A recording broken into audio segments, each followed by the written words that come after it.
Hi all, welcome two exam point. എന്തൊക്കെയുണ്ട് വിശേഷങ്ങൾ? ഹാപ്പിയാണല്ലോ അല്ലേ? അപ്പോൾ ഇന്ന് നമ്മൾ പഠിക്കാൻ പോകുന്നത് ക്ലാസ് 10 ജോഗ്രഫിയിലെ 5th ലെസനാണ്. എന്താ അത്? Public expenditure and public revenue, പൊതുവരുമാനവും പൊതു ചിലവും. റെഡി ആണല്ലോ അല്ലേ എല്ലാവരും?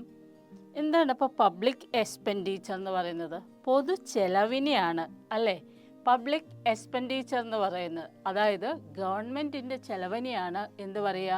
പബ്ലിക് എക്സ്പെൻഡിച്ചർ എന്ന് പറയുന്നത്. ഇനി പബ്ലിക് റവന്യൂ എന്ന് പറയുന്നതോ? പൊതുവരുമാനത്തെയാണ് നമ്മൾ പബ്ലിക് റവന്യൂ എന്ന് പറയുന്നത്. ഗവൺമെൻറ്റിൻ്റെ വരുമാനത്തിന് വിവിധ മാർഗങ്ങളോടെ ഗവൺമെൻറ്റിന് വരുമാനം കിട്ടുന്നുണ്ടല്ലേ, അവയാണ് നമ്മൾ എന്ത് പറയുക? പബ്ലിക് റവന്യൂ എന്ന് പറയുന്നത്. ഇതെല്ലാം നമുക്ക് ഡീറ്റെയിൽ ആയിട്ട് പഠിക്കാം. നോക്കിയേ, എന്താണ് പബ്ലിക് എക്സ്പെൻഡിച്ചർ അഥവാ സർക്കാരിൻ്റെ ചിലവെന്ന് പറയുന്നത് എന്താണെന്ന് നമുക്ക് നോക്കാം. The expenditure incurred by the government is known as public expenditure. എന്താ പറഞ്ഞത്? സർക്കാർ ചിലവിടുന്ന തുക പൊതു ചിലവ് എന്നറിയപ്പെടുന്നു. പല കാര്യത്തിനും സർക്കാർ തുക ചിലവാക്കുന്നുണ്ട് അല്ലേ?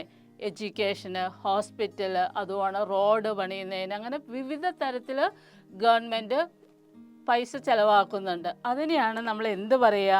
പബ്ലിക് എക്സ്പെൻഡിച്ചർ എന്ന് പറയുന്നത്. ക്ലിയർ ആണല്ലോ അല്ലേ? ഇനി നമുക്ക് നോക്കാം എന്താണ് public expenditure. Can be classified into 2. What are they? Yes, developmental expenditure and non developmental expenditure.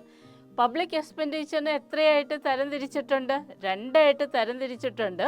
ഏതൊക്കെയാണവ?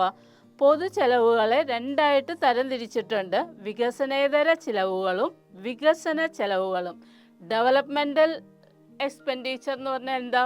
വികസന ചെലവിനെയാണ് ഡെവലപ്മെൻറ്റൽ എക്സ്പെൻഡിച്ചർ എന്ന് പറയുന്നത്. അതുപോലെ നോൺ ഡെവലപ്മെൻറ്റൽ എക്സ്പെൻഡിച്ചർ, വികസനേതര ചെലവിനെയാണ് what we call non developmental expenditure എന്ന് പറയുന്നത്. ഇത്രയും ക്ലിയർ ആയല്ലോ അല്ലേ? നമുക്ക് നോക്കാം. ഇവിടെ ഒരു ഗ്രാഫിക്കൽ റെപ്രസെൻറ്റേഷൻ തന്നിട്ടുണ്ട്. അതിലെന്താ കൊടുത്തിരിക്കുന്നത്? പബ്ലിക് എക്സ്പെൻഡിച്ചർ ഇൻ ഇന്ത്യയാണ്. അതായത് ഫ്രം 2010 to 11 to 2016 to 17, 2010-11 തൊട്ട് 2016-17 കാലയളവിലുള്ള ഒരു എന്താ പറയുക ഗവൺമെൻറ്റിൻ്റെ ചെലവിനെ കാണിക്കുന്ന ഒരു ഗ്രാഫിക്കൽ റെപ്രസെൻറ്റേഷനാണ് ഇവിടെ കൊടുത്തിരിക്കുന്നത്. നോക്കിക്കേ, എക്സ് ആക്സിസിൽ ഇയറിനെ കുറിച്ചും വൈ ആക്സിസിൽ ചിലവായ തുകയെക്കുറിച്ചുമാണ് പറഞ്ഞിരിക്കുന്നത്. നോക്കിയേ, 2010-11 ഗവൺമെൻറ്റിന് എത്ര തുക ചിലവായി നോക്കിക്കേ. അതായത് 11,97,328. പല കാര്യത്തിനും വേണ്ടി ഗവൺമെൻറ് ആ ഒരു വർഷം ചിലവഴിച്ച തുക ഇത്രയുമാണ്. 11,97,328. ഇനി ഇങ്ങനെ വന്നിട്ട് 2011-12 ആയപ്പോഴോ അത് 13,04,365 ആയല്ലേ. അങ്ങനെ വന്ന് 2015-16 ആയപ്പോഴത്തേക്ക് എത്ര രൂപയായി നോക്കിക്കേ? 17,77,477 രൂപയായി. അതായത് 17,77,477 ആയല്ലേ. നോക്കിയേ, ഇപ്പോൾ 2016-17 വന്നപ്പോൾ എത്രയായി നോക്കിക്കേ? ഒരു വർഷത്തെ ഗവൺമെൻറ്റിൻ്റെ എക്സ്പെൻഡിച്ചർ, ഒരു വർഷത്തെ ഗവൺമെൻറ്റിൻ്റെ തുക എന്ന് പറയുന്നത് എത്രയായി? 19,75,194. ഇത്രയും. അപ്പോൾ ഓരോ വർഷം കൂടുന്തോറും ചിലവ് കൂടിക്കൂടി വരികയാണ്. അതിൻ്റെ കാരണം മെയിനായിട്ട് എന്തായിരിക്കും? യെസ്, പോപ്പുലേഷൻ ഗ്രോത്ത് ആണല്ലേ. ഡേ ബൈ ഡേ അല്ലെങ്കിൽ വിതിൻ സെക്കൻഡിൽ പോപ്പുലേഷൻ, ജനസംഖ്യ കൂടിക്കൊണ്ടിരിക്കുകയാണ്. ഇതൊക്കെ തന്നെയാണ് മെയിനായിട്ടുള്ള കാരണവും. ഓക്കെ ആണല്ലോ അല്ലേ? ഇപ്പം നമ്മൾ ജസ്റ്റ് ഡിസ്കസ് ചെയ്തു അല്ലേ, എന്താ 2 ടൈപ്പ് എക്സ്പെൻഡിച്ചർ ഉണ്ടെന്ന്. ഏതൊക്കെയാണ്? Developmental expenditure and non developmental expenditure. നമുക്ക് നോക്കാം ഏതൊക്കെയാണ് ഈ ഡെവലപ്മെൻറ്റൽ എക്സ്പെൻഡിച്ചർ, അതല്ലെങ്കിൽ വികസന ചെലവുകളായിട്ട് വരുന്നത് എന്തൊക്കെ കാര്യങ്ങളാണെന്ന് നോക്കാം. ഓക്കെ, നോക്കിയേ, expenditure incurred by the government for എന്തിനൊക്കെ ചിലവഴിക്കുന്ന പൈസയാന്ന് നോക്കിക്കേ. കൺസ്ട്രക്റ്റിംഗ് റോഡ്സ്, ബ്രിഡ്ജസ്, ഹാർബേഴ്സ്, എന്താ റോഡുകൾ അല്ലേ, ബ്രിഡ്ജസ്, പാലങ്ങൾ, അതുപോലെ ഹാർബേഴ്സ്, തുറമുഖങ്ങൾ.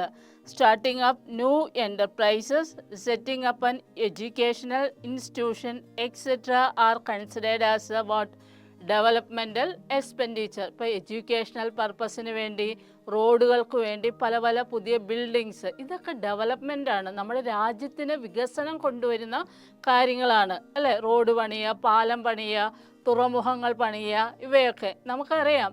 ഈ ഇടയായിട്ട് നമ്മുടെ കേരളത്തിൽ തന്നെ ഒത്തിരി വികസനങ്ങൾ ഉണ്ടായിട്ടുണ്ട്. എന്തൊക്കെയാ?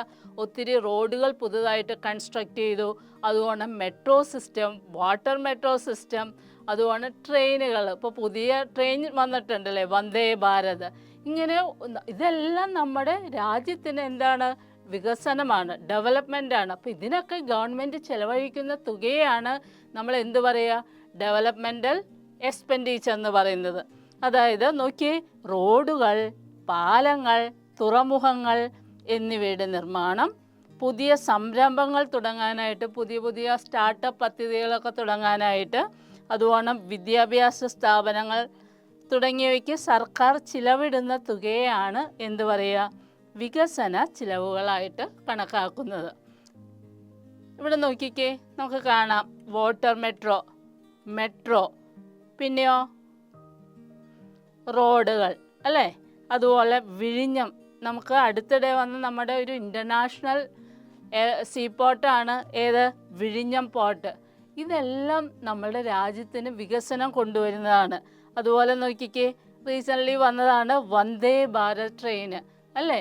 ഇതിനെല്ലാം കൂടുതൽ ഫെസിലിറ്റീസ് ഉള്ള ട്രെയിനുമാണ്, വളരെ സ്പീഡുള്ള ട്രെയിനാണ്. ഇതെല്ലാം വികസനമാണ്, നമ്മുടെ രാജ്യത്തിൻ്റെ വികസനത്തിൻ്റെ ഭാഗമാണ്. അപ്പം എല്ലാവർക്കും ക്ലിയർ ആയല്ലോ ഡെവലപ്മെൻ്റൽ എക്സ്പെൻഡിച്ചർ എന്താണെന്നുള്ളത്?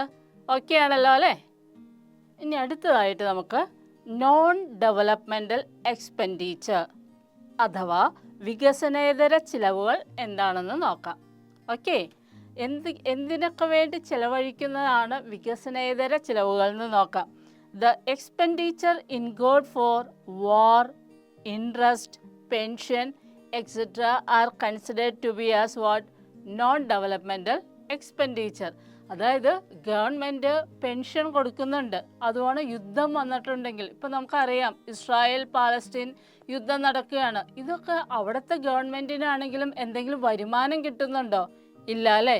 ഇതെല്ലാം രാജ്യത്തിന് നഷ്ടം തന്നെയാണ്, വരുമാനം അല്ല അത്, എക്സ്പെൻഡിച്ചർ. അതുപോലെ തന്നെ എന്താണ്? ഇൻട്രസ്റ്റ്, പലിശ കൊടുക്കുന്നത്. യുദ്ധം ഏതൊക്കെയായിരുന്നു? യുദ്ധം, പലിശ, പെൻഷൻ, ഇവയ്ക്കൊക്കെ വേണ്ടി ചിലവാക്കുന്ന തുകയാണ് വികസനേതര ചിലവുകൾ എന്ന് പറയുന്നത്, നോൺ ഡെവലപ്മെൻ്റൽ എക്സ്പെൻഡിച്ചർ അല്ലേ. ഇതിനെല്ലാം നമ്മൾ ഗവൺമെൻറ് പൈസ കൊടുക്കുമ്പോൾ രാജ്യത്തിന് ഇതൊരു വികസനമാവുന്നില്ല. അതുകൊണ്ടാണ് ഇതിനെന്ത് പറയുക? നോൺ ഡെവലപ്മെൻ്റൽ എക്സ്പെൻഡിച്ചർ എന്ന് പറയുക. ഇവിടെ നോക്കിക്കേ, പെൻഷൻ ഇതിനൊരു എക്സാമ്പിളാണ്. അതുപോലെ വാർ, യുദ്ധം, ഇപ്പോഴും യുദ്ധങ്ങൾ രാജ്യത്തിന് നഷ്ടം മാത്രമേ ഉണ്ടാക്കുന്നുള്ളൂ അല്ലേ. ഇതെല്ലാം എന്തിന് എക്സാമ്പിളാണ്? നോൺ ഡെവലപ്മെൻ്റൽ എക്സ്പെൻഡിച്ചറിന് എക്സാമ്പിൾസ് ആണ്. ഇനി നോക്കിയേ, നമുക്ക് നോക്കാം, why does India's public expenditure increases? അത് എപ്പോഴും എക്സാമിന് ചോദിക്കുന്ന ഒരു ക്വസ്റ്റ്യനാണ്, സാധാരണ 3 മാർക്കായിട്ട് ചോദിക്കുന്ന ഒരു ക്വസ്റ്റ്യനാണ്. ഇൻക്രീസ് ഇൻ എന്തൊക്കെയാണ്? എന്തുകൊണ്ടാണ് ഇന്ത്യയുടെ പൊതു ചിലവ് വർദ്ധിക്കുന്നത്? എന്തുകൊണ്ടാണെന്ന് എന്തൊക്കെയായിരിക്കാം റീസൺസ്? നോക്കിയേ, ഇൻക്രീസ് ഇൻ പോപ്പുലേഷൻ, ഒരു ഫാക്ടർ എന്താ? നമ്മുടെ പോപ്പുലേഷൻ വർദ്ധിക്കുന്നു. Increase in the defence expenditure, അതായത് പ്രതിരോധ ചിലവിൽ വരുന്ന, ഡിഫൻസിലൊക്കെ വരുന്ന ചിലവുകൾ. അതുപോലെ വെൽഫെയർ ആക്ടിവിറ്റീസ്, ക്ഷേമ പ്രവർത്തനങ്ങൾ അല്ലേ, അതെല്ലാം ഒത്തിരി പെൻഷൻ അതുപോലുള്ള കാര്യങ്ങളെല്ലാം, ഗ്രാൻറ്റുകൾ, സ്കോളർഷിപ്പുകളൊക്കെ കൊടുക്കുന്നുണ്ട്. ദെൻ അർബനൈസേഷൻ, നഗരവൽക്കരണം, ഇതെല്ലാമാണ് മെയിൻ ഫാക്ടേഴ്സ്. എന്തിന്? Public India's public expenditure increases എന്ന് ചോദിച്ചാൽ, അഥവാ എന്തുകൊണ്ടാണ് ഇന്ത്യയുടെ പൊതു ചിലവ് കൂടുന്നത്, ഡേ ബൈ ഡേ വർദ്ധിക്കുന്നത് എന്തുകൊണ്ടാണെന്ന് ചോദിച്ചാൽ ഈ 3-4 ഫാക്ടേഴ്സ് എഴുതുക. എന്തൊക്കെയായിരുന്നു? Increase in population, increase in defence expenditure, പ്രതിരോധ ചെലവിൽ വർധനവ്, ദെൻ വെൽഫെയർ ആക്ടിവിറ്റീസ്, പലതരം ക്ഷേമ പ്രവർത്തനങ്ങൾ ഗവൺമെൻറ് ചെയ്യുന്നുണ്ട് അല്ലേ. അതുപോലെ അർബനൈസേഷൻ, നഗരവൽക്കരണം, പലതരം കൺസ്ട്രക്ഷൻസും കാര്യങ്ങളൊക്കെ ചെയ്യുന്നുണ്ട്. ഇതൊക്കെയാണ് മെയിനായിട്ടുള്ള റീസൺസ്. ക്ലിയർ ആയല്ലോ. അടുത്തായി നമുക്ക് പബ്ലിക് റവന്യൂ അഥവാ പൊതുവരുമാനം എന്താണെന്ന് നോക്കാം. എന്തായിരിക്കും പൊതുവരുമാനം എന്ന് പറഞ്ഞാൽ? അതായത് സർക്കാരിൻ്റെ വരുമാനം പൊതുവരുമാനമായിട്ട് അറിയപ്പെടുന്നു. എന്താ അത്? The income of the government is known as what? Public revenue. പലതരത്തിൽ നമ്മുടെ ഗവൺമെൻറ്റിന് വരുമാനം കിട്ടുന്നുണ്ടല്ലേ. മെയിനായിട്ട് എന്തായിരിക്കും വരുമാനം? യെസ്, ടാക്സ് ആണ്. അതായത് പലതരം നികുതികളിലൂടെയാണ് ഗവൺമെൻറ്റിന് മെയിനായിട്ട് വരുമാനം കിട്ടുന്നത്. അതെന്തൊക്കെയാണ് നമുക്ക് നോക്കാം. നോക്കിയേ, public revenue can be classified as two. What are they? Tax revenue, non tax revenue. ഏതൊക്കെയാണത്? നികുതി വരുമാനം അല്ലെങ്കിൽ നികുതിയേതര വരുമാനം. ഇവ രണ്ടുമാണ് പബ്ലിക് റവന്യൂ. അപ്പോൾ പൊതുവരുമാനത്തെ എത്രയായിട്ട് ക്ലാസിഫൈ ചെയ്തിട്ടുണ്ട്? എത്രയായിട്ട് തരംതിരിച്ചിട്ടുണ്ട്? രണ്ടായിട്ട്. ഏതൊക്കെയാണത്? ടാക്സ് റവന്യൂയും നോൺ ടാക്സ് റവന്യൂ. ഇത് രണ്ടും എന്താണെന്ന് നമുക്ക് നോക്കാം. നോക്കിയേ, ടാക്സ്. അതിനു മുമ്പ് എന്താ ടാക്സ് എന്ന് നോക്കാം. Taxes are the main source of income to the government. എന്താ അത്? സർക്കാരിൻ്റെ പ്രധാന വരുമാന സ്രോതസ്സാണ് എന്ത്? നികുതി. നമുക്കറിയാം, എല്ലാവർക്കും അറിയാം അല്ലേ നികുതി. നമ്മൾ എന്ത് വാങ്ങണം, നമ്മുടെ ഡേ ടു ഡേ ലൈഫിൽ നമ്മൾ ഉപയോഗിക്കുന്ന ഓരോ സാധനങ്ങൾക്കും നമ്മൾ ഗവൺമെൻറ്റിന് നികുതി കൊടുക്കുന്നുണ്ട് അല്ലേ. നികുതി കൊടുത്തിട്ടാണ് നമ്മൾ ആ സാധനങ്ങൾ ഉപയോഗിക്കുന്നത്. നോക്കിയേ, taxes are of two types. ടാക്സസും രണ്ട് തരമുണ്ട്. ഏതൊക്കെയാവ? Direct tax and indirect tax. ഏതൊക്കെയായിരുന്നു? നേരിട്ട് ഗവൺമെൻറ്റിന് കൊടുക്കുന്ന നികുതിയുണ്ട്. ഇൻഡയറക്റ്റ്, വേറൊരു വ്യക്തി മുഖേന അല്ലെങ്കിൽ ഒരു സ്ഥാപനം മുഖേന ഇൻഡയറക്റ്റ് ആയിട്ട് കൊടുക്കുന്ന ടാക്സുകളുണ്ട്. Generally it can be classified into direct tax and indirect tax. ഇത്രയും ക്ലിയർ ആണല്ലോ അല്ലേ. അപ്പോൾ നമുക്ക് നോക്കാം, ഡയറക്റ്റ് ടാക്സ് എന്ന് പറഞ്ഞിട്ടുണ്ടെങ്കിൽ എന്തൊക്കെ ടാക്സിനെയാണ് നമ്മൾ ഡയറക്റ്റ് ടാക്സ് എന്ന് നോക്കുക. എന്തിനൊക്കെയാണ് ഡയറക്റ്റായിട്ട് ടാക്സ് അടയ്ക്കേണ്ടത്? നോക്കിയേ, land tax. Land tax is, one second, land tax is paid by the person on whom it is imposed. അതായത് ഭൂനികുതി. ഇപ്പം നമ്മുടെ ഭൂമിക്ക് നികുതി അടയ്ക്കേണ്ടത് നമ്മൾ തന്നെയാണ് അല്ലേ. ആരുടെ പേരിലാണോ ഭൂമി ഇരിക്കുന്നത് ആ വ്യക്തിയായിരിക്കണം നികുതി അടയ്ക്കേണ്ടത്. അല്ലാതെ അടുത്തുള്ള പൗലോസേനോ ഏലിയാസേനോ പോയി നമ്മുടെ ഭൂമിക്ക് നികുതി അടയ്ക്കുമോ? അത് പറ്റില്ല അല്ലേ. അതാരും സമ്മതിക്കുകയില്ല. അപ്പോൾ ഭൂനികുതി, അതായത് ലാൻഡ് ടാക്സ് എന്തിന് എക്സാമ്പിളാണ്? Direct tax. ആ പർട്ടിക്കുലർ പേഴ്സൺ ഡയറക്റ്റായിട്ട് ഗവൺമെൻറ്റിന് കൊടുക്കുന്ന ടാക്സിനെയാണ് നമ്മൾ എന്ത് പറയുക? Direct tax. അതുപോലെ the burden of tax is borne by the same person on whom tax is imposed and these type of taxes are called direct taxes. അതായത് ഏത് വ്യക്തിയാണ്, ഇപ്പോൾ ഇൻകം ടാക്സ്, നമുക്ക് സാലറി കിട്ടുമ്പോൾ അല്ലെങ്കിൽ വരുമാനം കിട്ടുന്ന ആ പർട്ടിക്കുലർ വ്യക്തി തന്നെ ടാക്സ് പേ ചെയ്യുന്ന അതിനെയാണ് ഡയറക്റ്റായിട്ട് ഇങ്ങനെ ഗവൺമെൻറ്റിന് ഒരു വ്യക്തി മുഖേന പേ ചെയ്യുന്ന ടാക്സിനെയാണ് what we call direct tax എന്ന് പറയുന്നത്. നോക്കുക, ഭൂനികുതി ആരിൽ ചുമത്തപ്പെടുന്നുവോ ആ വ്യക്തിയാണ് നികുതി ചുമത്തുന്നത്. ആ വ്യക്തിയാണ് നികുതിയുടെ ഭാരവും വഹിക്കേണ്ടത്. ഇത്തരത്തിലുള്ള നികുതികളെ വിളിക്കുന്ന പേരാണ് എന്ത്? ഡയറക്റ്റ് ടാക്സ് എന്ന് പറയുന്നത്. ക്ലിയർ ആണല്ലോ അല്ലേ. നോക്കിയേ, ഡയറക്റ്റ് ടാക്സിനൊരു എക്സാമ്പിളാണ് income tax. Okay, land tax, income tax ഒക്കെ ഡയറക്റ്റ് ടാക്സിന് എക്സാമ്പിളാണ്. കോർപ്പറേറ്റ് ടാക്സ് അല്ലേ, ഇതെല്ലാം ഡയറക്റ്റ് ടാക്സിന് എക്സാമ്പിളാണ്. നമുക്ക് നോക്കാം മേജർ ഡയറക്റ്റ് ടാക്സസ് ഏതൊക്കെയാണെന്ന് നോക്കാം. ഒന്ന്, പേഴ്സണൽ ഇൻകം ടാക്സ്. അതായത് ഒരു വ്യക്തിക്ക് കിട്ടുന്ന വരുമാനത്തിന്മേൽ ആ വ്യക്തി അടയ്ക്കുന്ന ടാക്സിനെയാണ് നമ്മൾ എന്ത് പറയുക? ഇൻകം ടാക്സ് എന്ന് പറയുക. ഇന്ത്യയിലെ പ്രധാന നേരിട്ടുള്ള നികുതികൾ വ്യക്തിഗത ആദായ നികുതി എന്നറിയപ്പെടുന്നു. അതുപോലെ it is the tax imposed on the income of individuals. എന്താ പറയുന്നത്? വ്യക്തികളുടെ വരുമാനത്തിന്മേൽ ചുമത്തുന്ന നികുതിയെയാണ് നമ്മൾ എന്ത് പറയുക? ഇൻകം ടാക്സ് എന്ന് പറയുന്നത്. ഇനി നോക്കുക, in India income tax is collected by central government as per the income tax rule 1961. എന്താ ഇത്? ഇന്ത്യയിൽ ആദായ നികുതി കളക്ട് ചെയ്യുന്നത് ആരാണ്? അതെ, നമ്മളുടെ സെൻട്രൽ ഗവൺമെൻറ് ആണ്. ഏത് നിയമപ്രകാരം? ഇന്ത്യയിൽ 1961 ആദായ നികുതി നിയമപ്രകാരമാണ് നമ്മൾ ഈ ഇൻകം ടാക്സ് കളക്ട് ചെയ്യുന്നത്. അപ്പോൾ അത് വന്നത് 1961. ഇത്രയും ക്ലിയർ ആണല്ലോ അല്ലേ? ഇനി നമുക്ക് എന്താ കോർപ്പറേറ്റ് ടാക്സ് വേറൊരു എക്സാമ്പിളാണ്. അതായത് ഡയറക്റ്റ് ടാക്സിന് വേറൊരു എക്സാമ്പിളാണ് കോർപ്പറേറ്റ് ടാക്സ്. എന്താണ് ഈ കോർപ്പറേറ്റ് ടാക്സ് എന്ന് പറയുന്നത്? അതായത് കോർപ്പറേറ്റ് നികുതി എന്ന് പറയുന്നത് കമ്പനികളുടെ അറ്റാദായത്തിലോ അല്ലെങ്കിൽ പല കമ്പനികളും അവരുടെ ലാഭവിഹിതം ഉണ്ടാവും അല്ലേ, ഇതിനൊക്കെ മേൽ കൊടുക്കുന്ന നികുതിയാണ് അല്ലെങ്കിൽ ടാക്സിനെയാണ് നമ്മൾ എന്ത് പറയുക? കോർപ്പറേറ്റ് ടാക്സ് എന്ന് പറയുന്നത്. This is the tax imposed on the net income or profit of the companies. എന്തൊക്കെയാണ് പറഞ്ഞിരിക്കുന്നത്? കോർപ്പറേറ്റ് കമ്പനികളുടെ അറ്റാദായത്തിലോ അഥവാ ലാഭത്തിലോ ചുമത്തുന്ന ടാക്സിനെയാണ് എന്ത് പറയുന്നത്? കോർപ്പറേറ്റ് ടാക്സും. ഇതും കമ്പനികൾ ഡയറക്റ്റ് ആയിട്ട് ആർക്കാണ് കൊടുക്കുന്നത്? ഗവൺമെൻറ്റിലേക്കാണ് കൊടുക്കുന്നത്. അതുകൊണ്ടാണ് ഇതും ഡയറക്റ്റ് ടാക്സിന് എക്സാമ്പിളാണ്.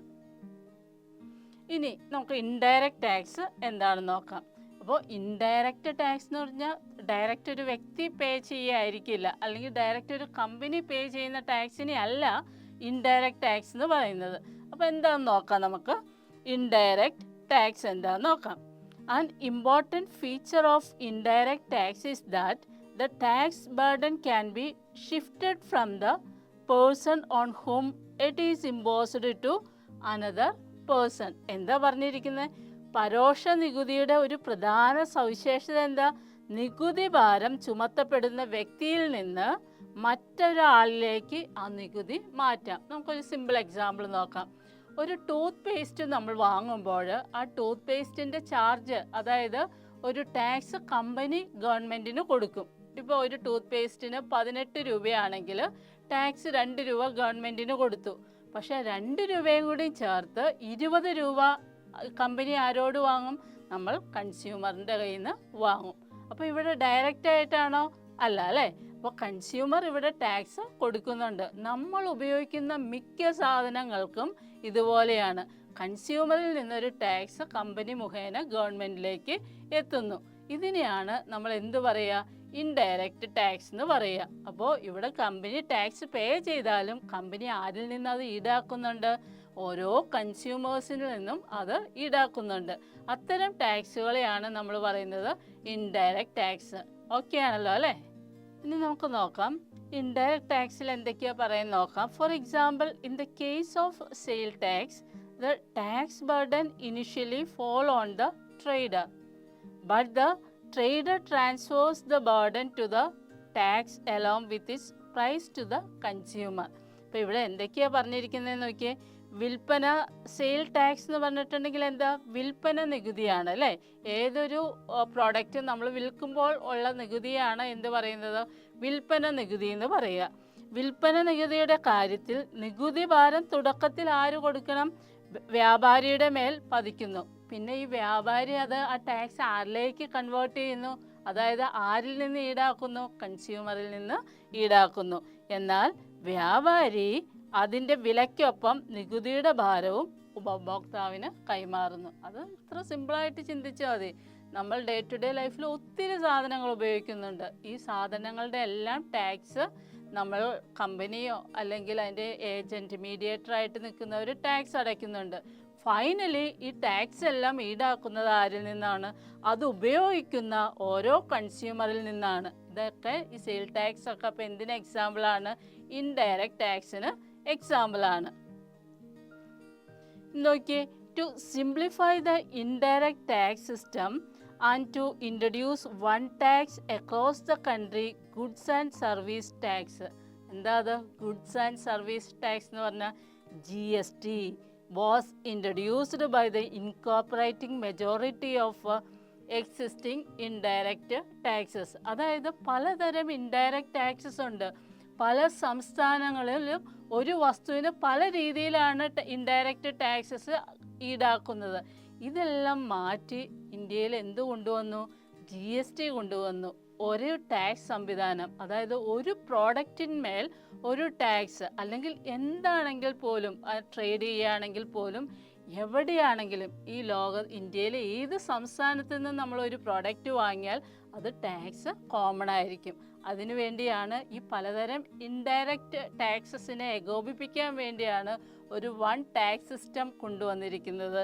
ദാറ്റ് ഈസ് എന്താ GST. അപ്പോൾ ഓർത്തിരിക്കുക, GST എന്ന് കേൾക്കുമ്പോൾ തന്നെ ഓർക്കുക, ഇൻഡയറക്റ്റ് ടാക്സിനാണ് GST നമ്മൾ കൊടുക്കേണ്ടത്. ഈ GSTയും ഈടാക്കുന്നത് ഓരോ കൺസ്യൂമറിൽ നിന്നാണ് ടാക്സ് ഈടാക്കുന്നത്. ഇപ്പോൾ നമ്മൾ എന്താ പറയുക, കേരളത്തിൽ നിന്ന് ഒരു കേക്ക് വാങ്ങി കർണാടകയിൽ പോയി സെയിം ബ്രാൻഡിൻ്റെ കേക്ക് വാങ്ങിയാലും സെയിം ടാക്സ് ആണ് പേ ചെയ്യേണ്ടി വരുന്നത്. ക്ലിയർ ആയല്ലോ? ഡിഫറെൻറ്റ് ടാക്സസ് ഇവിടെ വരുന്നില്ല GSTക്ക്. ഇപ്പോൾ GSTയുടെ ഫുൾ ഫോമും പഠിച്ചിരിക്കണം. എന്താ അത്? ഗുഡ്സ് ആൻഡ് സർവീസ് ടാക്സിനെയാണ് എന്ത് പറയുക, GST എന്ന് പറയുന്നത്. നോക്കിക്കേ, പരോക്ഷ നികുതി സമ്പ്രദായം ലളിതമാക്കുന്നതിനും രാജ്യത്തുടനീളം ഒരു നികുതി ഏർപ്പെടുത്തുന്നതിനുമായി എന്താ നിലവിലുള്ള പരോക്ഷ നികുതികളെ, ഇൻഡയറക്റ്റ് ടാക്സിനെ എന്ത് ചെയ്തു? ഭൂരിഭാഗവും സംയോജിപ്പിച്ച് ചരക്ക് സേവന നികുതി അഥവാ GST അവതരിപ്പിച്ചു. ഓക്കെ, ഇപ്പോൾ നമ്മളൊരു കേക്ക് ഉണ്ടാക്കണമെങ്കിൽ എന്താ, പല സാധനങ്ങൾ ആ കേക്ക് ഉണ്ടാക്കണമെങ്കിൽ വാങ്ങണം. നമുക്ക് മുട്ട വേണം, മൈദ വേണം, അങ്ങനെ പല സാധനങ്ങൾ വേണം അല്ലേ? പക്ഷേ ഈ ഓരോ സാധനത്തിനും നമ്മൾ നേരത്തെ GST കൊടുക്കേണ്ടതായിട്ട് വന്നിരുന്നു. ഓക്കെ, പക്ഷേ ഒരു കേക്ക് ഉണ്ടാക്കുന്ന ഒരു വ്യക്തി എന്ത് ചെയ്താൽ മതി? ആ കേക്ക് സെയിൽ ചെയ്യുമ്പോൾ ആ വാങ്ങുന്ന കൺസ്യൂമർ ആരാണോ ആ ഒരു പർട്ടിക്കുലർ വ്യക്തി മാത്രം ടാക്സ് കൊടുത്താൽ മതി. അപ്പോൾ പലവിധ ടാക്സുകളെല്ലാം ഇവിടെ എന്ത് ചെയ്തു? ഏകോപിച്ചു അല്ലേ? ഒരൊറ്റ ഇതാക്കി ടാക്സ് കൊടുത്താൽ മതി. ക്ലിയർ ആയല്ലോ ടീച്ചർ? അത് ഒരു എക്സാമ്പിൾ പറഞ്ഞതൊന്ന് ക്ലിയർ ആവാൻ വേണ്ടിയാണ്. ഒരു കേക്ക് ഉണ്ടാക്കുമ്പോൾ നമുക്ക് പഞ്ചസാര വേണം, മൈദ വേണം, അതുപോലെ തന്നെ മുട്ട വേണം, അങ്ങനെ കുറേ അതിൻ്റെ ഫ്ലേവേഴ്സ് വേണം. ഇതിനെല്ലാം 1 by 1 ആയിട്ട് നമ്മൾ ടാക്സ് കൊടുക്കണമായിരുന്നു GST വരുന്നത് വരെ. പക്ഷേ ഇപ്പോൾ നമ്മൾ അങ്ങനെ ഓരോ സാധനത്തിനും അതിന് നമ്മൾ ടാക്സ് അടയ്ക്കേണ്ട. പിന്നെ എന്ത് ചെയ്താൽ മതി? ഫൈനലി ആ കേക്ക് ആയതിനു ശേഷം ആ കേക്ക് സെയിൽ ചെയ്യുമ്പോൾ മാത്രം ഒരു ടാക്സ് കൊടുത്താൽ മതി. ആ കേക്ക് എവിടെയാണോ സെയിൽ ചെയ്യുന്നത്, ഇപ്പോൾ കർണാടകയിൽ സെയിൽ ചെയ്താലും തമിഴ്നാട്ടിൽ സെയിൽ ചെയ്താലും ആ ബ്രാൻഡഡ് കേക്കിന് സെയിം ടാക്സ് പേ ചെയ്താൽ മതി. ക്ലിയർ ആണല്ലോ അല്ലേ? അപ്പോൾ നമുക്ക് നോക്കാം. നമ്മൾ പറഞ്ഞു അല്ലേ, ഗുഡ്സ് ആൻഡ് സർവീസ് ടാക്സ് എന്ന് പറഞ്ഞാൽ GST ആണെന്ന് പഠിച്ചു. Goods and service tax was introduced in India. നോക്കിയേ, ഇന്ത്യക്ക് ഒരു ഐ ഉള്ളൂ അല്ലേ? ഇവിടെ 2 ഐ വന്നു, സോറി, ഒരു ഐ ഉള്ളൂ കേട്ടോ.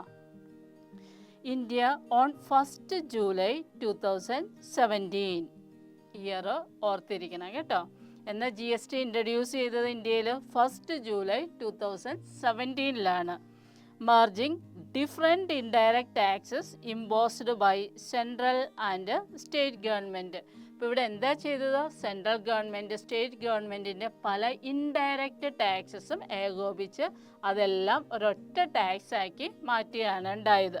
നോക്കിയേ, ചരക്ക് സേവന നികുതി, GSTക്ക് എന്താ പറയുക? ചരക്ക് സേവന നികുതി എന്നത് 2017 ജൂലൈ 1 ഇന്ത്യയിൽ അവതരിപ്പിച്ചത്.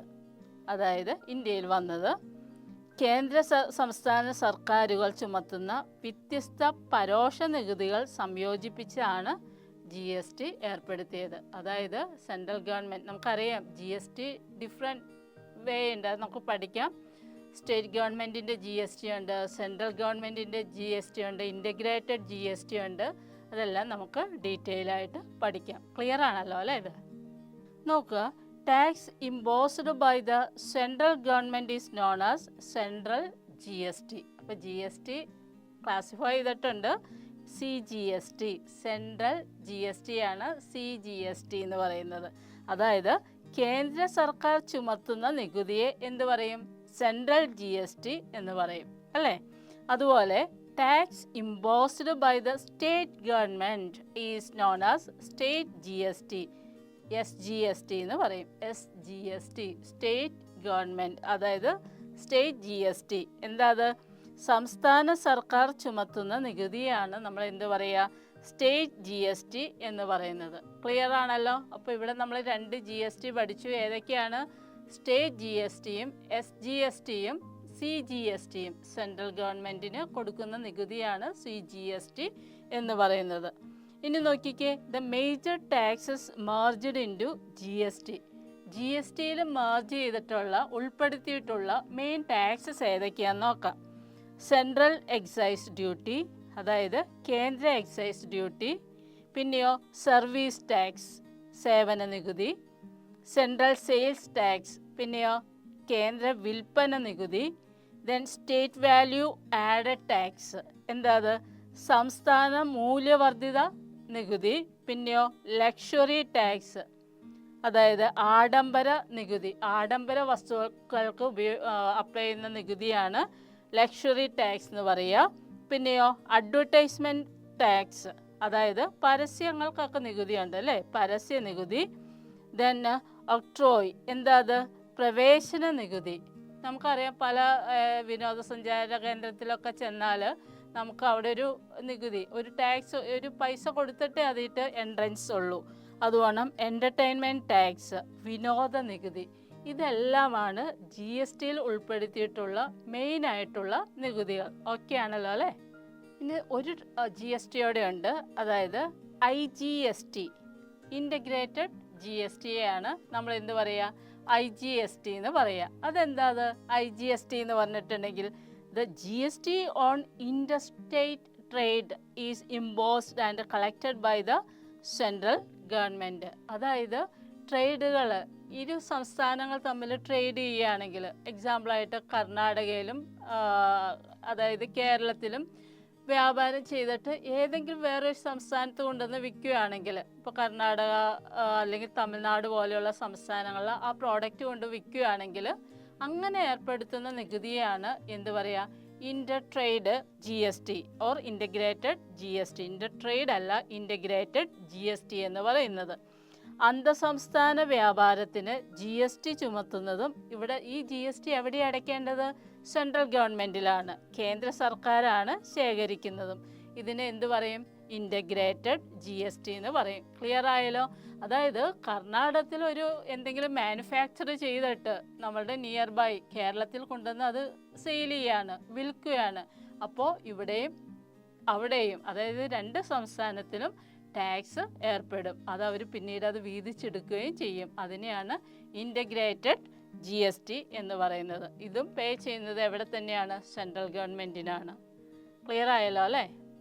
അടുത്തതായി നമുക്ക് ഈ GSTയിലെ കാര്യങ്ങളെല്ലാം നോക്കുന്നത് ആരാണെന്ന് നോക്കാം. അതിന് നമുക്കൊരു GST കൗൺസിലുണ്ട്. ഈ GST കൗൺസിൽ ആരൊക്കെയുണ്ട്? Union finance minister is the chairman of GST council. അതായത് കേന്ദ്രത്തിലെ ഫിനാൻസ് മിനിസ്റ്റർ ആണ് മെയിനായിട്ടുള്ള ചെയർമാൻ. അതുപോലെ തന്നെ ഒരു ഫിനാൻസ് മിനിസ്റ്ററും ഉണ്ട് അല്ലേ കേന്ദ്രത്തിൽ. പിന്നെ എല്ലാ സ്റ്റേറ്റിലെയും ഫിനാൻസ് മിനിസ്റ്റേഴ്സാണ് ഇതിലെ മെയിൻ മെമ്പേഴ്സായിട്ട് വരുന്നത്. And members are the union ministers of state in charge of finance and state finance ministers. ആരൊക്കെയാണ് GST കൗൺസിലെ മെയിൻ അംഗങ്ങൾ? മെയിനായിട്ട് കേന്ദ്ര ധനമന്ത്രിയാണ് GST കൗൺസിലിൻ്റെ ചെയർമാൻ. കൂടാതെ അംഗങ്ങൾ ആരൊക്കെയാണ്? കേന്ദ്ര ധനകാര്യ സഹമന്ത്രിയും സംസ്ഥാന ധനമന്ത്രിമാരുമാണ്. എല്ലാ സംസ്ഥാനത്തിലെ ഫിനാൻസ് മിനിസ്റ്റേഴ്സുമാണ് ഇതിലെ അംഗങ്ങൾ. അപ്പോൾ GST, എന്തെല്ലാം പ്രോഡക്റ്റിന് GST കൊടുക്കണം, ഏതിനെല്ലാം കൂട്ടണം, ഇതെല്ലാം തീരുമാനിക്കുന്നത് ഈ കൗൺസിൽ മെമ്പേഴ്സാണ്. അതുപോലെ the council make recommendation on the basis of following. എന്തിനൊക്കെയാണെന്ന് നോക്കാം. Tax, cess and surcharge that are to be merged into GST. അതുപോലെ തന്നെ the goods and services that are brought under GST. നോക്കിക്കേ, അവരുടെ ഡ്യൂട്ടി എന്തൊക്കെയാണെന്ന് നോക്കാം. GSTയിൽ ലയിപ്പിക്കേണ്ട നികുതികളും സെസ്സും സർചാർജുകളും അതുപോലെ തന്നെ GSTയുടെ കീഴിൽ കൊണ്ടുവരേണ്ട ചരക്കുകളും സേവനങ്ങളും, ഇതൊക്കെ തീരുമാനിക്കേണ്ടത് ആരാണ്? ഈ GST കൗൺസിൽ മെമ്പേഴ്സാണ്. ക്ലിയർ ആയല്ലോ അല്ലേ? ഇനി നമുക്ക് നോക്കാം items that do not come under GST at present. അതായത് ചില പ്രോഡക്റ്റിന് GST ഏർപ്പെടുത്തിയിട്ടില്ല. അവ ഏതൊക്കെയാണെന്ന് നോക്കാം. നിലവിൽ GSTയുടെ പരിധിയിൽപ്പെടാത്ത ഇനങ്ങൾ ഏതൊക്കെയാണെന്ന് നമുക്ക് നോക്കാം. പെട്രോളിയം പ്രോഡക്ട്സ്, അതായത് പെട്രോളിയം പ്രോഡക്ട്സ് നമുക്കറിയാം. ബൈ പ്രോഡക്ട്സ് ഓഫ് പെട്രോളിയം ഏതൊക്കെയാണ്? Raw petroleum, diesel, petrol, natural gas, aviation fuel. ഇതെല്ലാം പെട്രോളിയത്തിൻ്റെ ബൈ പ്രോഡക്ട്സ് ആണ്. ഏതൊക്കെയാണ്? അസംസ്കൃത പെട്രോളിയം, ഡീസൽ, പെട്രോൾ, പ്രകൃതിവാതകം, വിമാന ഇന്ധനം. ഇതെല്ലാം നമുക്ക് പെട്രോളിയം പ്യൂരിഫൈ ചെയ്യുമ്പോൾ കിട്ടുന്ന ബൈ പ്രോഡക്റ്റുകളാണ്. ഇവയ്ക്കൊന്നും എന്തില്ല? GST ഇല്ല. പിന്നെയോ electricity, liquor do not come under the GST. അതുകൊണ്ട് ഇലക്ട്രിസിറ്റിക്ക്, വൈദ്യുതിക്ക്, മദ്യത്തിനൊന്നും GST ഇല്ല. നിലവിൽ ഗവൺമെൻറ് പിരിക്കുന്ന ടാക്സ് മാത്രമേ ഉള്ളൂ. The existing indirect tax system will continue on this item. അതായത് വൈദ്യുതി, മനുഷ്യ ഉപയോഗത്തിനുള്ള മദ്യം എന്നിവ GSTയിൽ നിന്നും ഒഴിവാക്കിയിട്ടുണ്ട്. ഇവയുടെ കാര്യത്തിൽ നിലവിലുള്ള നികുതിയാണ് പിരിച്ചെടുക്കുന്നത്. നമുക്ക് അറിയാം, കേരളം പോലെയുള്ള സംസ്ഥാനത്ത് മദ്യത്തിൽ നിന്നാണ് കൂടുതൽ ടാക്സ് കിട്ടുന്നത്. ഇപ്പോൾ ഗുജറാത്തിലൊക്കെ ആണെങ്കിൽ മദ്യം നിരോധിച്ചിരിക്കുകയാണ്. അപ്പോൾ ടാക്സ് തീരെ GSTയിൽ പെടുത്തിയിട്ടുണ്ടെങ്കിൽ എന്ത് പറ്റും?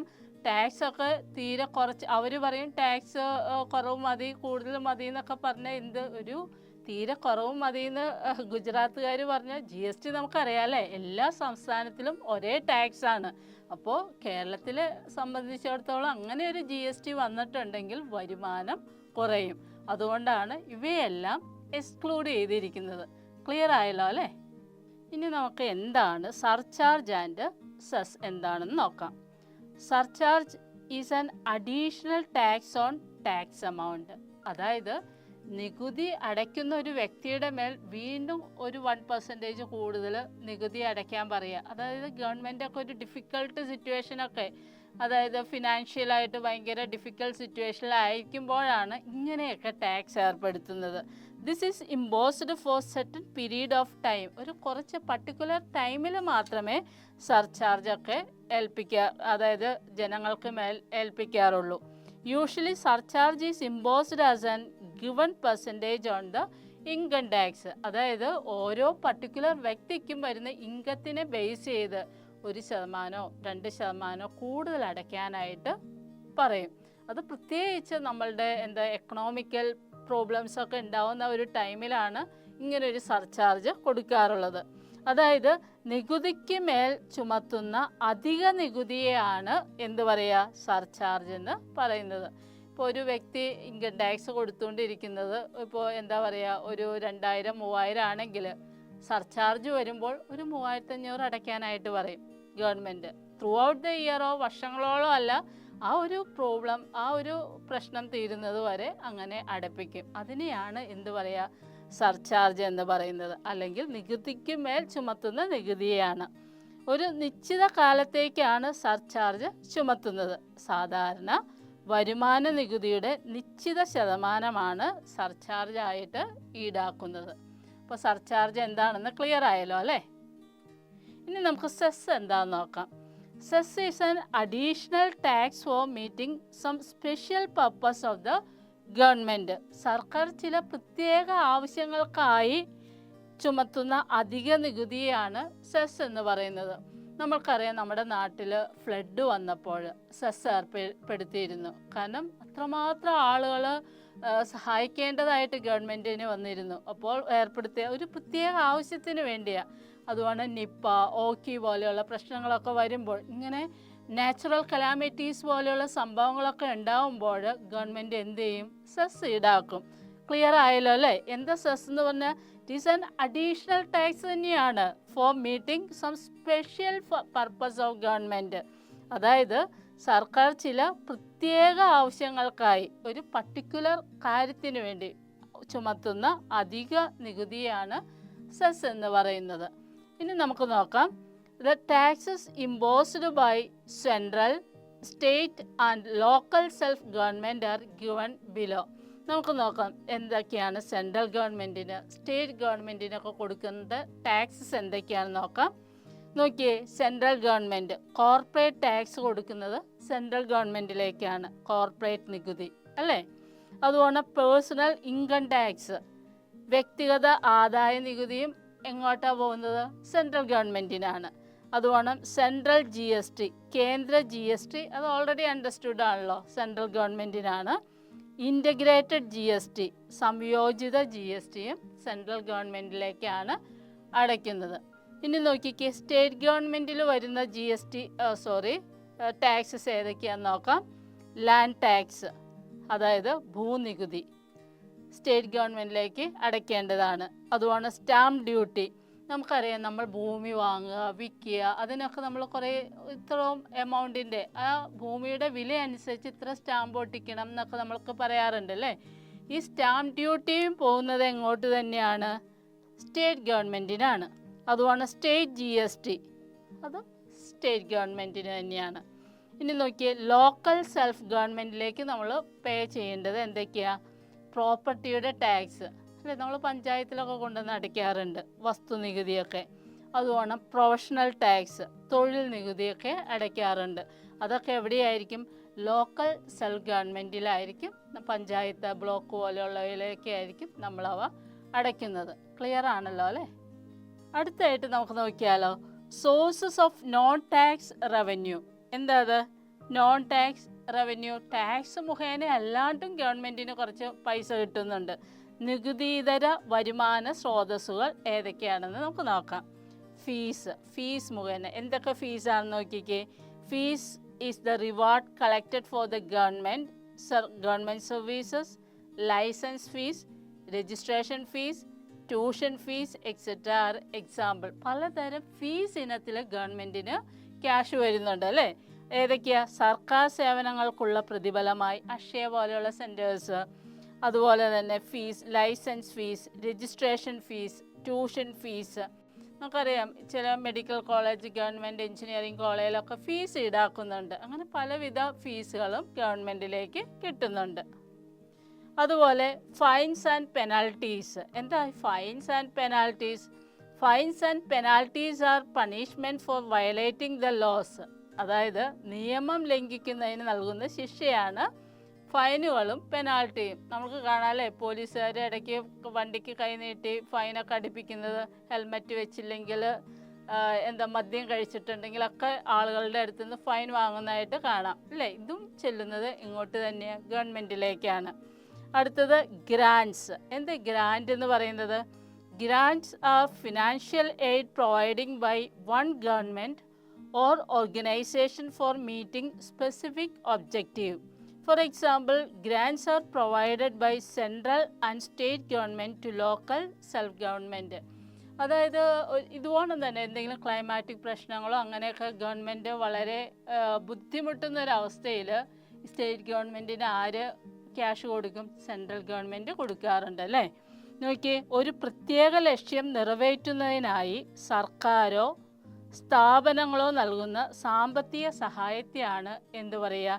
ഗ്രാൻറ്റുകൾ എന്ന് പറയുക. ഉദാഹരണമായി കേന്ദ്ര സംസ്ഥാന സർക്കാരുകൾ തദ്ദേശ സ്വയംഭരണ സർക്കാരുകൾക്ക് ഗ്രാൻറ്റുകൾ നൽകാറുണ്ട്.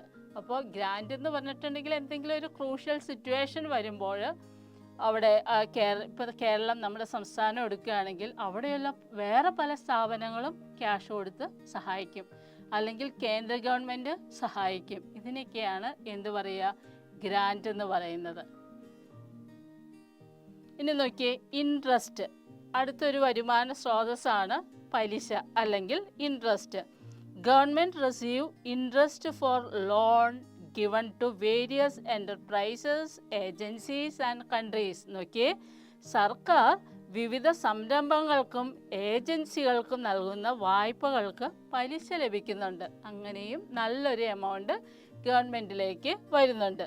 പിന്നെയോ അടുത്തത് പ്രോഫിറ്റ്. എന്തൊക്കെയാ പ്രോഫിറ്റ് അല്ലെങ്കിൽ ലാഭം എന്ന് പറഞ്ഞിട്ടുണ്ടെങ്കിൽ? Profit is the net income received from the enterprises operated by the government. For example profit from Indian railways. നോക്കിയേ, അതായത് ഗവൺമെൻറ് എൻ്റർപ്രൈസസ് തന്നെ നല്ല ലാഭത്തിൽ പോവുകയാണെങ്കിൽ അതിൽ നിന്ന് കിട്ടുന്ന വരുമാനം, എക്സാമ്പിൾ ഇന്ത്യൻ റെയിൽവേ ഒക്കെ നല്ല വരുമാന സ്രോതസ്സാണ് അല്ലേ. നിങ്ങളുടെ തദ്ദേശ സ്വയംഭരണ സ്ഥാപനം സന്ദർശിച്ച് നിങ്ങൾക്കൊരു ടാസ്ക് തരികയാണ് ടീച്ചർ. തദ്ദേശ സ്വയംഭരണ സ്ഥാപനം സന്ദർശിച്ച് അവർക്ക് ലഭിക്കുന്ന ഗ്രാൻറ്റുകളെക്കുറിച്ച് ഒരു വിവരശേഖരണം നടത്തി റിപ്പോർട്ട് തയ്യാറാക്കുമല്ലോ അല്ലേ? ഇതൊരു ചെറിയ ടാസ്ക്കാണ്. ഇത് കേൾക്കുന്ന കുട്ടികൾ അത് ചെയ്തിരിക്കണം. ഓക്കെ, അടുത്തായിട്ട് നമുക്ക് പബ്ലിക് ഡെപ്റ്റ്, അതായത് പൊതുകടങ്ങൾ എന്താണെന്ന് നോക്കാം. എന്തിനു വേണ്ടി ഗവൺമെൻറ് കടമെടുക്കുന്നത്, അത് എത്തരം കടങ്ങൾ, പൊതുകടങ്ങൾ എത്ര ആയിട്ട് ക്ലാസിഫൈ ചെയ്തിട്ടുണ്ട്, അതൊക്കെ നമുക്കിതിൽ പഠിക്കാം. 2 ടൈപ്സ് ആണ്, ഇൻറ്റേർണൽ ഡെപ്റ്റ് ആൻഡ് എക്സ്റ്റേണൽ ഡെപ്റ്റ്. നോക്കിയേ, public ഡെപ്റ്റ് R loan taken by the government. അതായത് പൊതുകടം എന്ന് പറഞ്ഞാൽ എന്താ? സർക്കാർ എടുക്കുന്ന വായ്പകളെയാണ് പൊതുകടങ്ങൾ എന്ന് പറയുന്നത്. Loans are availed from within and outside the country. രാജ്യത്തിൻ്റെ അകത്തുനിന്നും പുറത്തുനിന്നും ലോൺ എടുക്കാറുണ്ട്. These are known as internal ഡെപ്റ്റ് and external ഡെപ്റ്റ്. ഇതിനെ എന്താ പറയും? രാജ്യത്തിൻ്റെ ഉള്ളിൽ നിന്ന് എടുക്കുന്നതിന് ഇൻറ്റേർണൽ ഡെപ്റ്റ് എന്നും പുറത്തുനിന്ന് എടുക്കുന്നതിന് വിദേശ വായ്പകളെ എന്തെന്ന് പറയും? എക്സ്റ്റേണൽ ഡെപ്റ്റ് എന്നും പറയും. നോക്കുകയെ, പൊതുകടം സർക്കാർ എടുക്കുന്ന വായ്പകളെയാണ്. സർക്കാർ പല ആവശ്യത്തിനായിട്ട് വായ്പകൾ എടുക്കുന്നുണ്ട്. അവയാണ് പൊതുകടം അല്ലെങ്കിൽ പബ്ലിക് ഡെപ്റ്റ് എന്ന് പറയുന്നത്. ഇനി രാജ്യത്തിനകത്തും പുറത്തു നിന്നുമാണ് വായ്പകൾ ലഭിക്കുന്നത്. ഇവ യഥാക്രമം ആന്തരിക കടമെന്നും ബാഹ്യ കടമെന്നും അറിയപ്പെടുന്നു, അല്ലെങ്കിൽ ഇൻറ്റേർണൽ ഡെപ്റ്റ് അഥവാ എക്സ്റ്റേണൽ ഡെപ്റ്റ് എന്ന് പറയുന്നു. ഓക്കെ, നമുക്ക് നോക്കാം എന്താണ് ഇൻറ്റേർണൽ ഡെപ്റ്റ് എന്താന്ന് നോക്കാം. ഇൻറ്റേർണൽ ഡെപ്റ്റ് are loans availed by the government from individuals and institution within the country. അതായത് രാജ്യത്തിനകത്തെ വ്യക്തികളിൽ നിന്നും സ്ഥാപനങ്ങളിൽ നിന്നും സർക്കാർ നേടിയെടുത്ത വായ്പകളെയാണ് ആഭ്യന്തര വായ്പകൾ എന്ന് പറയുന്നത്. അതായത് അദാനി പോലെയുള്ളവരൊക്കെ നല്ല ഇഷ്ടം പോലെ ക്യാഷ് ഉള്ളവരാ അല്ലേ? ഇവരുടെ കയ്യിൽ നിന്നൊക്കെ ഗവൺമെൻറ് വായ്പ എടുക്കും. അതുപോലെ പർട്ടിക്കുലർ കമ്പനികൾ, നല്ല ലാഭത്തിലോടുന്ന കമ്പനികളിൽ നിന്നെല്ലാം ഗവൺമെൻറ് വായ്പ എടുക്കും. വായ്പ എടുക്കുമ്പോൾ ഇത്ര കാലാവധിക്ക് ശേഷം തിരിച്ചു നൽകാമെന്ന് അവരോട് പറയും. ഇതിനെയാണ് എന്ത് പറയുക? ഇൻറ്റേർണൽ ഡെപ്റ്റ് എന്ന് പറയുക. രാജ്യത്തിനകത്തുള്ള പൊതു വ്യക്തികളിൽ നിന്നോ അഥവാ ഏതെങ്കിലും സ്ഥാപനങ്ങളിൽ നിന്നൊക്കെ ഈടാക്കുന്ന കടത്തെയാണ് ഇൻറ്റേർണൽ ഡെപ്റ്റ് എന്ന് പറയുക. ഇനി എന്താ എക്സ്റ്റേണൽ ഡെപ്റ്റ് എന്ന് നോക്കിക്കേ. External debts are loan availed from foreign governments and international institution. External ഡെപ്റ്റിന് എന്താ പറയുക? വിദേശ കടങ്ങൾ. അതിൽ നിന്ന് തന്നെ നമുക്ക് അണ്ടർസ്റ്റുഡ് ആണല്ലേ. നോക്കിയേ, വിദേശ ഗവൺമെൻറ്റുകളിൽ നിന്നും അന്താരാഷ്ട്ര സ്ഥാപനങ്ങളിൽ നിന്നും ലഭിക്കുന്ന വായ്പകളെയാണ് നമ്മൾ എന്ത് പറയുക? വിദേശ കടങ്ങൾ എന്ന് പറയുന്നത്. ഇത്രയും ക്ലിയർ ആയല്ലോ അല്ലേ? ഇനി നമുക്ക് അടുത്തായിട്ട് എന്താണ് പബ്ലിക് ഫിനാൻസ് അല്ലെങ്കിൽ പൊതുധനകാര്യം? പൊതുധനകാര്യം എന്താന്ന് നോക്കാം. ഓക്കെ, നോക്കിയേ, public finance is the branch of economics. എക്കണോമിക്സിൻ്റെ ഒരു ശാഖയാണ് പബ്ലിക് ഫിനാൻസ് അല്ലെങ്കിൽ പൊതുധനകാര്യം എന്ന് പറയുന്നത്. ഇവയിൽ എന്തൊക്കെ പെടുന്നുണ്ട്? The relate to public income, public expenditure, public ഡെപ്റ്റ്. Okay, and public finance is presented through the budget. അപ്പോൾ എന്തൊക്കെയാണെന്ന് നോക്കാം. പബ്ലിക് ഫിനാൻസ് എന്നത് പൊതുവരുമാനം, പൊതുചെലവ്, പൊതുകടം അല്ലേ? പബ്ലിക് ഇൻകം പൊതുവരുമാനം, പബ്ലിക് എക്സ്പെൻഡിച്ചർ പൊതുചിലവ്, പബ്ലിക് ഡെപ്റ്റ് എന്ന് വെച്ചാലോ പൊതുകടം എന്നിവയുമായി ബന്ധപ്പെട്ട സാമ്പത്തിക ശാസ്ത്രത്തിൻ്റെ ഒരു ശാഖയാണ് എന്ത് പറയുക? പബ്ലിക് ഫിനാൻസ് എന്ന് പറയുക. അപ്പോൾ ഇത്ര ഓർക്കുക, പബ്ലിക് ഫിനാൻസ് എന്താണ്? Branch of economics that related to എന്തൊക്കെയാണ്? Public income, public expenditure and public ഡെപ്റ്റ് അല്ലേ? നോക്കിയേ, പൊതുധനകാര്യമാണ് ബജറ്റിലൂടെ അവതരിപ്പിക്കുന്നത്. ഈ പബ്ലിക് ഒരു ബജറ്റ് അവതരണം നമ്മൾ കേട്ടിട്ടുണ്ട്. ഈ പബ്ലിക് ഫിനാൻസ് ഇവയൊക്കെ എത്രമാത്രം ഇൻകമുണ്ട്, പബ്ലിക് ഇൻകമുണ്ട്, എത്രമാത്രം ചിലവുണ്ട്, അതൊക്കെയാണ് ബജറ്റിലൂടെ അവതരിപ്പിക്കുന്നത്. എത്രമാത്രം കടമുണ്ട്, ഇതെല്ലാം ഉൾക്കൊള്ളിച്ചുകൊണ്ടാണ് എന്ത് തയ്യാറാക്കുന്നത്? ബജറ്റ് തയ്യാറാക്കുന്നത്. ഇനി നമുക്ക് നോക്കാം എന്താണ് ബജറ്റ് എന്താണെന്ന് നോക്കാം. Okay, budget is the financial statement showing the expected income and expenditure of the government during a financial year. എന്താ പറഞ്ഞിരിക്കുന്നത്? ഒരു സാമ്പത്തിക വർഷത്തിൽ സർക്കാരിൻ്റെ പ്രതീക്ഷിക്കുന്ന വരുമാനവും ചിലവും കാണിക്കുന്ന സാമ്പത്തിക പ്രസ്താവനയാണ് നമ്മൾ എന്ത് പറയുക, ബജറ്റ്. നമ്മൾ കാണാറുണ്ടല്ലേ ബജറ്റ് അവതരണമൊക്കെ, സ്റ്റേറ്റ് ഗവൺമെൻറ്റിൻ്റെയും സെൻട്രൽ ഗവൺമെൻറ്റിൻ്റെ ഒക്കെ നമ്മൾ കാണാറുണ്ട്. And in India financial year is from April 1 to March 31. അതായത് ഇന്ത്യയിൽ ഏപ്രിൽ 1 മുതൽ മാർച്ച് 31 വരെയാണ് സാമ്പത്തിക വർഷം എന്ന് പറയുന്നത്. ഇത്രയും ക്ലിയർ ആയല്ലോ അല്ലേ? ഇനി ഈ ബജറ്റ് എത്ര ടൈപ്പ് ഉണ്ടെന്ന് നമുക്ക് നോക്കാം. ബജറ്റ് ആർ ഓഫ് 3 ടൈപ്സ് ഉണ്ട്. ഏതൊക്കെയത്? Balanced budget, surplus budget and deficit budget. നമുക്ക് നോക്കാം. ബാലൻസ്ഡ് ബജറ്റിന് എന്ത് പറയും? സന്തുലിത ബജറ്റ്. സർപ്ലസ് ബജറ്റ് മിച്ച ബജറ്റ്. ഡെഫിസിറ്റ് ബജറ്റിന് കമ്മി ബജറ്റ്. ഇങ്ങനെ 3 ഡിഫറെൻറ്റ് ടൈപ്സിലുള്ള ബജറ്റ് ഉണ്ട്. ഇവ ഓരോന്നും എന്താണെന്ന് നമുക്ക് നോക്കാം. നോക്കിയേ, when income and expenditure are equal, അതതിനെ എന്ത് പറയും? Balanced budget. വരുമാനവും ചെലവും ഒരുപോലെയാണെങ്കിൽ, വരവും ചെലവും തുല്യമാകുമ്പോൾ അതിനെ എന്ത് പറയും? സന്തുലിത ബജറ്റ് അഥവാ ബാലൻസ്ഡ് ബജറ്റ് എന്ന് പറയും. ഇനി when income is more than expenditure it is called surplus budget. എന്താ അത്? വരുമാനം ചെലവിനേക്കാൾ കൂടുതലാണെങ്കിൽ, അതായത് ചെലവ് കുറവും വരുമാനം കൂടുതലാണെങ്കിൽ അവയെ എന്ത് പറയും? മിച്ച ബജറ്റ് എന്ന് വിളിക്കുന്നു. ഓക്കെ, അല്ലെങ്കിൽ സർപ്ലസ് ബജറ്റ് എന്ന് പറയുന്നു. ഇനി നോക്കിക്കേ, അടുത്ത എന്താ? ഡെഫിസിറ്റ് ബജറ്റ് എന്ന് വെച്ചാൽ എന്താ? When the expenditure is more than income, അതായത് ചിലവാണ് കൂടുതൽ, ഇൻകം കുറവും, ചെലവ് വരുമാനത്തേക്കാൾ കൂടുതലാണെങ്കിൽ അതിനെ കമ്മി ബജറ്റ് എന്ന് പറയുന്നു. ക്ലിയർ ആയല്ലോ അല്ലേ? 3 ഡിഫറെൻറ്റ് ടൈപ്സ് ഓഫ് ബജറ്റ്.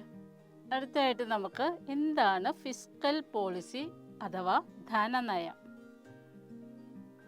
ധനനയം എന്താണെന്ന് നോക്കാം. Okay, government policy regarding public revenue, public expenditure, public ഡെപ്റ്റ് ഈസ് കോൾഡ് ഫിസ്ക്കൽ പോളിസി. എന്തൊക്കെയാണ് പറഞ്ഞിരിക്കുന്നത്? ധനനയം പൊതുവരുമാനം, പൊതുചെലവ്, പൊതുകടം എന്നിവ സംബന്ധിച്ച സർക്കാരിൻ്റെ നയത്തെ ധനനയം എന്ന് വിളിക്കുന്നു. അപ്പോൾ ഫിസ്ക്കൽ പോളിസിയിൽ എന്തൊക്കെ വരുന്നുണ്ട്? Public revenue, public expenditure, public ഡെപ്റ്റ്. മറന്നു പോകരുത്. പൊതുചെലവ്, പൊതുവരുമാനം, അതുപോലെ പൊതുകടം, ഇതെല്ലാം കൂടി ചേർന്നതാണ് എന്ത്? ഫിസ്ക്കൽ പോളിസി അഥവാ ധനനയം എന്ന് പറയുന്നത്. ബജറ്റിലൂടെയാണ് ഈ നയങ്ങൾ സാധാരണയായിട്ട് നടപ്പാക്കുന്നത്. നോക്കുക, the goals of the fiscal policy are given below. Attain economic stability, create employment opportunities and control unnecessary expenditure. നോക്കിയേ, ഈ ധനനയത്തിൻ്റെ ലക്ഷ്യങ്ങൾ എന്തൊക്കെയാണെന്ന് പറഞ്ഞിരിക്കുന്നത്? അറ്റൈൻ എക്കണോമിക് സ്റ്റെബിലിറ്റി, അതായത് സാമ്പത്തിക സ്ഥിരത കൈവരിക്കുക. പിന്നെയോ ക്രിയേറ്റ് എംപ്ലോയ്മെൻറ്റ് ഓപ്പർച്യൂണിറ്റീസ്, അതുപോണം തൊഴിലവസരങ്ങൾ സൃഷ്ടിക്കുക. പിന്നെയോ കൺട്രോൾ അൺനെസസറി എക്സ്പെൻഡിച്ചർ, അനാവശ്യ ചെലവുകൾ നിയന്ത്രിക്കുക. ഇതൊക്കെയാണ് ധനനയം കൊണ്ട് അല്ലെങ്കിൽ ഫിസ്ക്കൽ പോളിസി കൊണ്ട് ഉദ്ദേശിക്കുന്ന കാര്യങ്ങൾ. ക്ലിയർ ആയല്ലോ അല്ലേ? അപ്പോൾ ഇന്നത്തെ ക്ലാസ് എല്ലാവർക്കും ക്ലിയറായി മനസ്സിലായെന്ന് വിചാരിക്കുന്നു. എന്തെങ്കിലും ഡൗട്ട് ഉണ്ടെങ്കിൽ ഒന്ന് റിവൈൻഡ് ചെയ്ത് ഒന്നുകൂടെ കാണുക. അപ്പോൾ ഇന്ന് എന്തൊക്കെയാണ് നമ്മൾ മെയിനായിട്ട് പഠിച്ചത്? പബ്ലിക് എക്സ്പെൻഡിച്ചർ പഠിച്ചു അല്ലേ? പൊതുവരുമാനം എന്തൊക്കെയാണ്, പബ്ലിക് റവന്യൂ, പൊതുചെലവും പൊതുവരുമാനവും പഠിച്ചു. പബ്ലിക് ഡെപ്റ്റ് എങ്ങനെയൊക്കെയാണ്, എക്സ്റ്റേണൽ ഡെപ്റ്റ്, ഇൻറ്റേർണൽ ഡെപ്റ്റ് എന്തൊക്കെയാണെന്ന് പഠിച്ചു. അതുപോലെ പബ്ലിക് എക്സ്പെൻഡിച്ചർ, പൊതുചെലവ് 2 ടൈപ്പ് ഉണ്ടെന്ന് പഠിച്ചു അല്ലേ? Development and non developmental expenditure പഠിച്ചു. ഡിഫറെൻറ്റ് ടൈപ്സ് ഓഫ് ടാക്സസ് എന്തൊക്കെയാണെന്ന് പഠിച്ചു.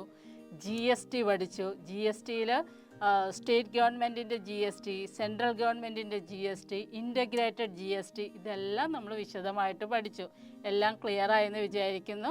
ഓക്കെ, അപ്പോൾ ഇന്നത്തെ സെഷൻ എല്ലാവർക്കും വളരെ അധികം എഫക്റ്റീവായെന്ന് ടീച്ചർ കരുതുന്നു.